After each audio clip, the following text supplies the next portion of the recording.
Welcome to Healthy Lifestyle with Lorianne. I am Lorianne Casdia. You can call me Coach Lorianne. Our goal here at Healthy Lifestyle is to inspire, educate, and empower you to fulfill a healthy, emotional, spiritual, and physical life so you can feel empowered to live the life you have always wanted and dreamed. Welcome to the show. I hope you are having a great day. I am a life and business transformational success coach, a #1 international best-selling author, an award-winning inspirational speaker, and a humanitarian. I love illuminating, educating, inspiring, empowering, and igniting people to find and embrace their life purpose, live their highest vision, and forge a strong foundation to soar to success. For more information on how to work with me and my team, just visit us at ldcstrategies.com or loriannecasdia.com. On Healthy Lifestyle today, we're going to give you some verbal caffeine to light you up with possibilities. Today on the show, we have the delightful Kathleen Celmins. She is the well-paid expert. Kathleen is a desert-dwelling yogi who helps agency owners and service providers uncover a $100,000 revenue stream without having to create anything new. Yes, it's true. She's not kidding. Every business owner who has been working for at least a few years has $100,000 just sitting in their digital files, collecting digital dust, and she works with them to uncover those income streams, leverage their expertise, and package it properly. Welcome to the show, Kathleen. How are you?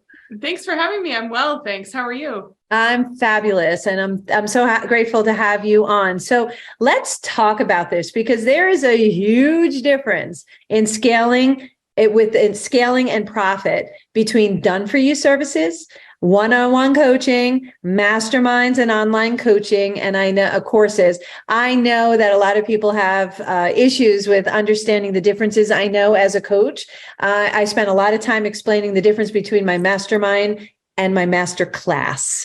Big difference, huge difference. So help us understand those differences and how you could scale between those profits. Well, so when we're thinking about doing something like this, it's good to think about building a product out of one of your services.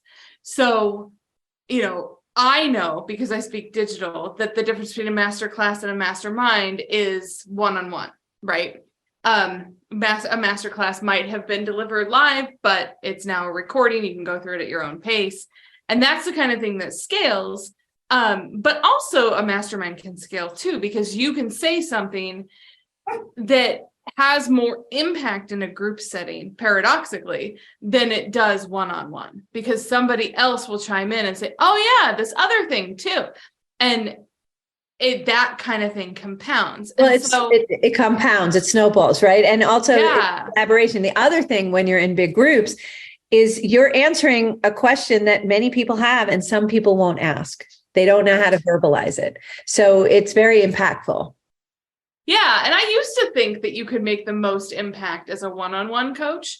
And I don't think so anymore. I don't. And not just because it's easier and less work for the coach, but it's actually, you get more, the people who are in the program get more out of it when there's a community of like-minded people with them. Yeah, well, the support system in and of itself, having that community is really important. And there's a place for one-on-one without a doubt. And I think that's scaled along the way down the road for someone. And that's when you really need to do a deep dive specific to what you're doing. But when you're coming in and you're building a business and you want to scale it, I think that being in the group setting is much more effective because you have that collaboration. Somebody else has done that. Somebody else has already invented that wheel. Why are you reinventing the wheel? Please stop that. Please exactly. Stop. So I love those differences. But the done-for-you services, let's talk about that, because I have issues with the done-for-you services. How do you feel about that? Well, so that I think that's like the natural first place to go. I'm really good at website design. I'm going to be a website designer. Great. Well, and then you think, well, I can't use templates because people are paying for something bespoke. And so those are the type of people that I like to talk to, because while it's true that people need a website, everybody needs a website. I believe that. even if you're not a digital native, you need a website. If you want to have an online business, Presence. you know, You need presence. It's the new business card is what I call it. It's the new business card. But you, as a designer, you don't have to provide bespoke solutions. Correct. And so talking to people who come to me with this, like, I don't know how to do it. When we talk about like, okay, well, the first step is no longer bespoke, right? You can't have a 6-week project because even at $10,000, there's no way to scale that, right? And so then we talk about, well, what can be templatized? And if you look at a website's a really good example, because a 5-page website, my 5-page website doesn't look that different than your 5-page website or anybody else's website who's listening to this. It's, we get the home, we got the about, we got the articles, it's all the same thing, right? There's a sales page or two. There's in there. a reason for that though, too, is that we have an expectation too, to be able to find this information on the website. So yeah. And if you're speaking template, I'm talking automation. So if you can rinse and renew and reuse the same template, you can personalize it from that point. Yep, I agree with that. And so done for you is still viable, but there are ways to templatize a done for you approach that still means you're leveraging your expertise. You're working smarter, you're not harder. Instead of providing bespoke solutions for 5 clients, you're offering something templatized that has a little bit of something bespoke in it to 25 clients at a time. So let me liken it to building a community, all right? But building houses for a community. You will see that the builder builds all these houses the exact same way. Because it's time saving. He or she knows exactly what materials you need. He knows exactly what's going, when, how it's going, how they're inputting it. And here's the difference. Now we personalize it to the owner who comes in and says, well, I would like marble and I would like these wood floors and I would like these colors. And that's what we're talking about when we use the done for you services, is that it could be done for you and then personalized to you. But one size doesn't all fit everyone, So yeah, I love that. I love that. Yeah. So that to me is a way to make it attainable. One size does not fit all. And that's where we stand out. And that's where you personalize it. And that's where someone like you comes into play and really brings your expertise and helps them identify what they really want. And that's part of the big problem is like, even if you go back to my house analogy, there's so many different paint colors out there. Where do you want to start? Do you want blue? Do you want red? Do you want, what color do you want? And then there's iterations of those colors. So it could make you crazy. So if you don't have someone with your expertise, it may make it more difficult to make those decisions. Don't you think? Yeah, I think so. I think so. I can't make it connect to the house analogy anymore.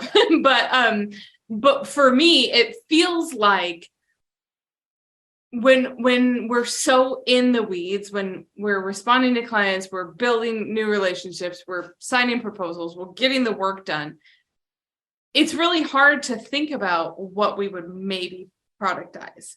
And a lot of times people get stuck with the idea that they have to stop selling their done for you thing, which is sort of the ultimate goal down the line if you want, but it's not necessarily going to replace it, because the people that are willing to pay you $10,000 for a website are not interested in learning how to do it. They're just willing to pay for it. So if you talk about your design approach as a web designer, for example, the analogy I tend to use is you're the celebrity chef who wrote a cookbook. Reservations go up when your cookbook comes out, not down. Yeah, absolutely. Absolutely. So let's talk about your 4-step method to scaling income with a digital product. And I know you're very specific on this, and I love this about you.